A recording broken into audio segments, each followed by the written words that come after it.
Hello guys, welcome to my channel.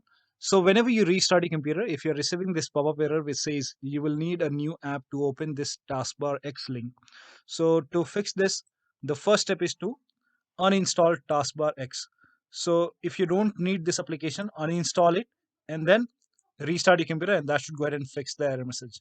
But in case if you're using this application, in that case you can go ahead and uninstall it and then reinstall.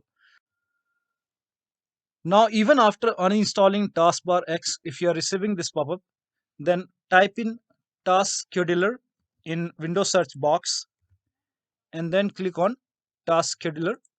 And now select Task Scheduler library. Now over here, if you find any entry related to Taskbar X, you have to go ahead and delete it. So make a right click and then click on delete. So this is just an example. In my case, I don't have that service over here. So if you find any service related to taskbar X over here, just make a right click and then click on delete. And after the delete, you restart your computer. And this time you should not receive this pop-up anymore.